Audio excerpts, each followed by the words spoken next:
The atmospheric processors of Station Artemis 7 hummed their usual mechanical lullaby as Nick Chen stood before the impossible. In the sterile confines of the xenobiology lab, something that defied every law of physics he'd spent 20 years studying floated before him, a being of shifting shadows and crimson light that called itself, "Zalvareth, you may address me as the demon." "Goddess," the entity purred, its voice resonating through dimensions Nick couldn't perceive. Where its form solidified, he glimpsed obsidian skin, multiple eyes that burned like dying stars, and appendages that seemed to exist in more than 3 spatial dimensions. "Your companion's interference with the quantum rift has earned you both a traditional reward." Lisa Rodriguez, the station's chief engineer, stood frozen beside the broken containment field. Her dark eyes were wide with a mixture of terror and scientific fascination. She'd been running a routine maintenance check when the exotic matter containment had destabilized. The rift that opened should have killed them both. Instead, it brought her 3 wishes, Zalvareth continued, her form rippling like oil on water. "By the ancient protocols of my kind, I am bound to offer this. Choose wisely, humans. My people have granted desires to 17 species across this galaxy. Some thrived, most—" She smiled, revealing teeth like shattered glass. "Most did not survive their own wants." Nick's mind raced. In humanity's 3 centuries among the stars, they'd encountered 42 intelligent species. None had mentioned beings like this. The collective databases contained no reference to wish-granting entities. This was either first contact with something truly ancient, or they were both suffering from exotic radiation poisoning. He looked at Lisa. She gave him the slightest nod.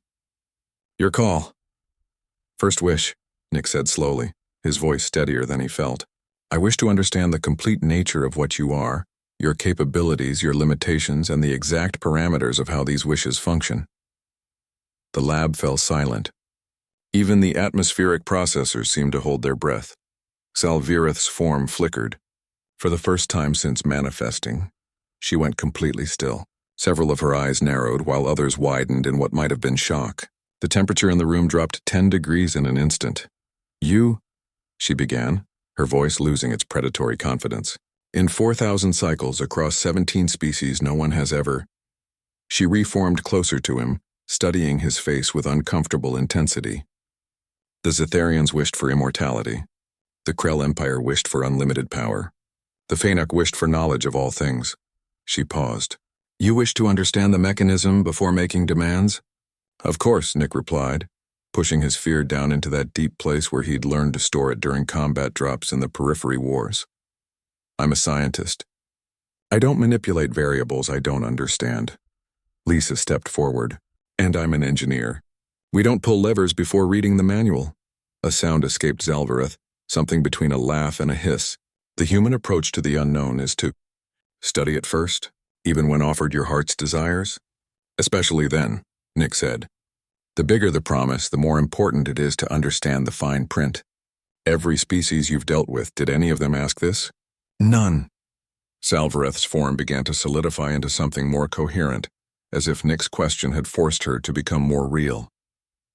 "The Zetharians became immortal but forgot how to die when their universe grew cold. The Krell gained power but lost the wisdom to wield it. The Fainuk learned all things and went mad from the weight of infinite truth." She circled him slowly. "They grasped without looking. They took without questioning. Then grant my wish," Nick said. "Help me understand what we're dealing with."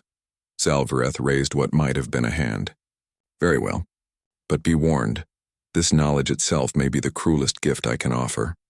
Reality split open behind her like a wound in space. Information flooded into Nick's consciousness.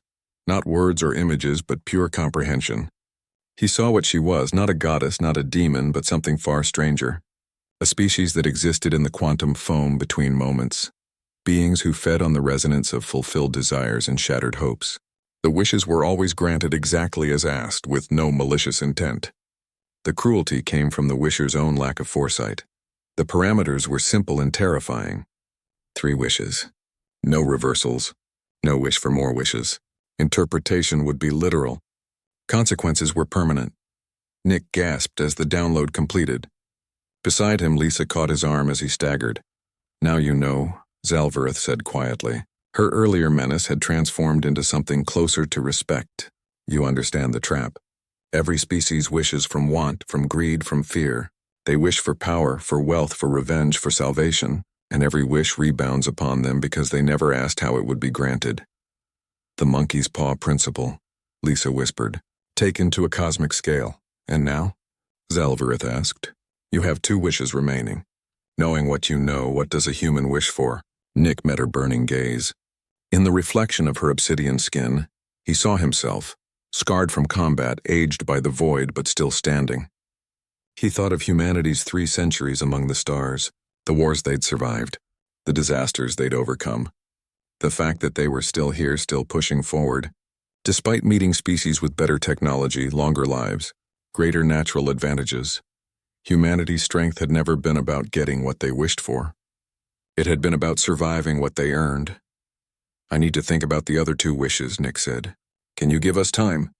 For the first time, Zalvareth's multiple eyes all focused in the same direction, at him. Time, she repeated. You've made me pause for the first time in millennia, and now you ask for more time to consider? She began to laugh, a sound like breaking crystals. Yes, human.